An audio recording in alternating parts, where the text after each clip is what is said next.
Welcome to Business Women Australia's radio show. I'm Sally Barker. Each week I'll be talking with a leading member of BWA. These inspiring business leaders are very generous in sharing their stories, insights and expertise.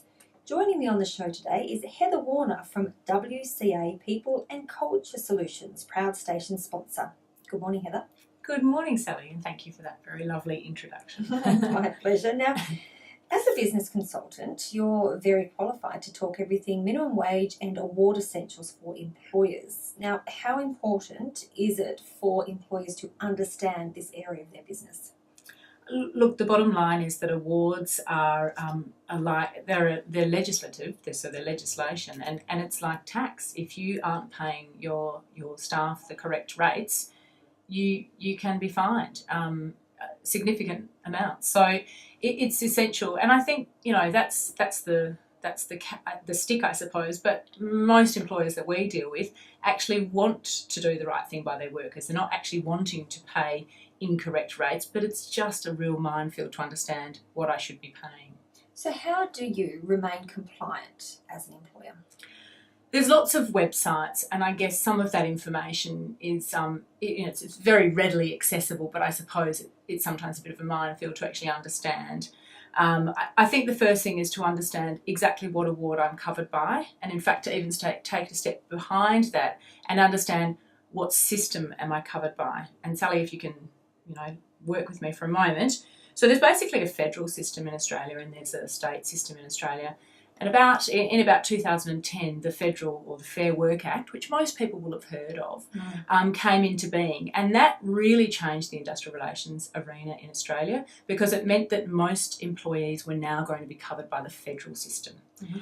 Prior to that, we had lots of different state awards and state systems in every state and territory, plus we had federal awards as well. And so it was really confusing for employers as to what actually is the minimum that I should be paying. So there is still a state system in Western Australia and in most states that exists, but it really doesn't cover very many people. So the first test is, am I covered by the federal system? And to be covered by the federal system, you need to be a constitutional corporation. So that's typically a PTY Ltd company, and you need to be a trading entity. Mm-hmm. So what does that actually mean? Well, so if you have a not-for-profit organisation, say such as the Good Samaritans, or the South Asian Army, I can't absolutely guarantee what award they're covered by, but what I can say to you is if they are actually trading, if they are selling goods, if they are selling services for money, then they will probably be covered by the federal system. Whereas a not-for-profit that purely provides a service free, based on certain criteria, they may not be covered by the federal system, they'll be covered by the state system. Okay. The other key sort of differentiation is a partnership. So if you're in a partnership organisation employed by a partnership, you're typically covered by the state system in Western Australia. Everyone else is typically covered by the federal system. Okay, so no one's going to phone you up and tell you there's been changes? No. It's up to you. The onus is on you, basically. Correct. Exactly, Sally. Okay. So is it important to have a business manager, a business consultant, someone regularly coming and checking in and letting you know? Look, I think it probably doesn't even need to be regularly. I think you need to just ask the question right up front. If you're setting up a business, or even if you've had a business going for a while, to just make sure that you are absolutely clear what your platform is. Okay. and that probably does require someone with some information, whether it be a lawyer, whether it be a business consultant. You can ring Fair Work, but they're not obliged, or they will not give you any legal advice. So if you're very obviously covered by a particular award, they will tell you that. But if you're, we've got one client that works in the photography industry, and it's a bit unclear whether they're covered by the photography industry award or the graphics industry award, and there's other media-based awards, so it's a bit unclear for them. So we've actually said to them, we think you should get a legal ruling. Okay.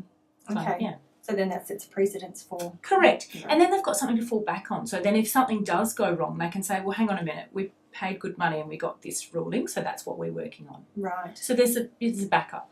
So what do we do when there is a wage increase? So when there's a wage increase, so first of all, make sure you know what award you're covered by, and then that wage increase, the certainly the Fair Work Act and the Fair Work Ombudsman, the information on those sites is very, very good for the wage increases, and there's really good sort of short summaries on those websites and in the state system as well to indicate. So if you know what award you're covered by, you can basically look up that award and find out what the new minimum rates are. Okay, so it's as easy as that. It is as easy as that once you know the system you're under. Okay. I guess the one little thing that I will point out there is, okay, so most people assume that they're covered, assume that they're working and paying the minimum rate, which is great. Mm. There is a slight caveat on that. The minimum rate applies in the federal system for a 38-hour week, and it applies for Monday to Friday work, typically. And it applies, so that doesn't include any overtime or Saturdays or Sundays, and it doesn't include if your staff all work a 40-hour week. And it also assumes that you pay leave loading, and most awards, if you're covered by an award, most awards still provide that 17.5% leave loading. Mm-hmm. So if you're not doing all of those things, or rather if you are, maybe getting people to work the odd Saturday or maybe not paying leave loading, that minimum rate needs to be a bit higher to cover those allowances and penalties. So let's talk about penalties and holiday pay and those kinds of things. What's the deal with that? Can you roll that over? In terms of so if you've been with an employer, let's say 5 years, yep, and you've got quite a bit of holiday pay yep, up your sleeve, yep, are you required to take that time, or can you just keep accumulating? You can keep accumulating it. Your employer, there's an onus on the employer and there's an onus on the employee.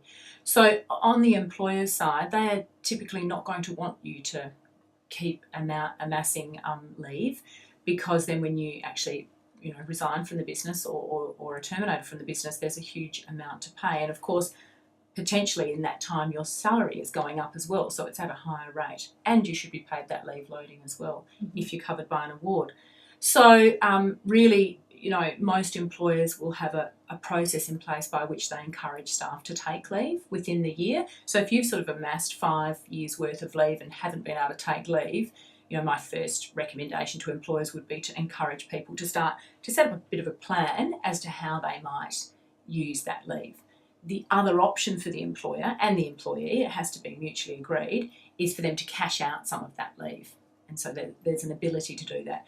And most awards provide an ability to do that. There are some minimums. You must have 4 weeks typically still available, so that you're not using up all your leave. And some employees are really keen to do that. They might have a particular thing that they want to sort of pay for or something, and some employers are really happy to let them do that, but others would prefer them to take the leave. So it's a mutual agreement. Is there any instance where if you left that employer you would be forfeiting your leave that you haven't taken?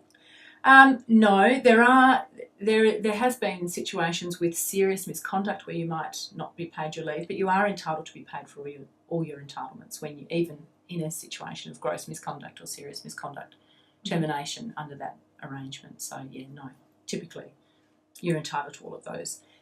That's the paid annual leave. You're not entitled to any sick leave payment. Yes, okay. Yeah. And you have mentioned the onus is on the employer, but also the employee. So how important is it for you to understand that employment contract? Yeah, look, really important. I think generally employees are a lot more savvy, a lot more aware of what their rights are and their entitlements, and certainly I think it's a really good thing that the Fair Work Ombudsman and similar state bodies, West Australian Industrial Relations Commission, are very accessible for employees, and people can ring and ask, make basic queries or more complex queries to sort of find out, what am I entitled to? Has the right thing being done for me or by me? It's absolutely the employee's responsibility as well to know what they're getting into. Now, I'm not suggesting that they should, that an employer should try and pull the wool over the employee's eyes, but there's an onus. It's a two-way relationship, and it's got to work both ways. Both people have to come into the relationship with a positive approach and with the aim to do the right thing by the other person. When was the last time we did have an increase in the minimum wage? The minimum wage increased on the 1st of July for federal and for state, in fact. 1st of July, or first pay period on or after 1st of July. So you don't actually have to sort of break your pay period if, I think the first this year was actually on the weekend, so it probably did work. But yeah, it's the first pay period on or after the 1st of July. And that's typically when the national wage case is determined each year. So that affects all of our federal awards, and then typically the state follows suit. So federally, what are we talking about?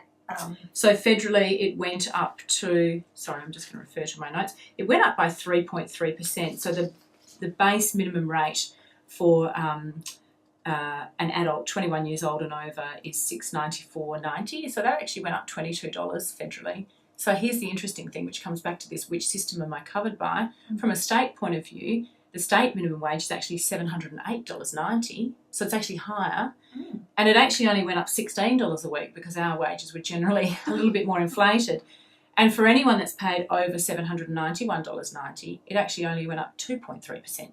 So can you kind of see what I mean by the confusion that can exist if you're not really sure what you're covered by? So you need to start with what system am I in, federal or state, and then what award am I covered by? It can be a tricky thing to approach an employer about your wages. Yeah. If you know that this increase has recently come in, Occurred. and you notice you haven't been awarded that. Yeah. What's the process there? Yeah. Look, I think first of all, check your facts. Yep. So I would certainly go to the relevant body, whether it be state or federal. And for most employers, they are going to be covered by a federal award. So they're just as best to go to the Fair Work Ombudsman and either ring or look on the website and look up what should my minimum rate be. So that'd be the first thing I'd do, is actually check, okay, I'm a qualified carpenter, or I'm work in retail, I've had this many years experience, so I'll look up that award. There's a retail industry award, and sort of kind of identify where I think I sit, and then what I'm actually compare that to what I'm being paid. So that's where I would start. And then look, it's never an easy conversation, Sally. You're absolutely right. I would, if I was an employee, I would make sure I have my facts, or at least what I think are the facts, and then I'd just ask to see the boss. Make a meeting. Don't just lob in there on Monday morning, with fists flying, and just sort of say, look, I'm just a bit concerned that I'm, might be a bit under. I'm sure it's not an intentional, but can we just could you have a look at this for me? Yeah. This is the research I've done, but look, understand if it's only just come through, could you have a look at this for me? And I think just ask the question in that sort of framework. Give them the benefit of the doubt. Yeah, give them the benefit of the doubt. It's literally only just come through this month. Just approach it gently rather than you are not paying me the correct amount, because I think that just starts fairly antagonistically. Okay, so it does seem like a bit of a legal minefield working out what you're, state, federal, how much the increase is and all of those kinds of things. But thank you so much for joining us on Business Women Australia's radio show. Heather Warner from WCA People and Culture Solutions, proud station sponsor. Thanks, Sally.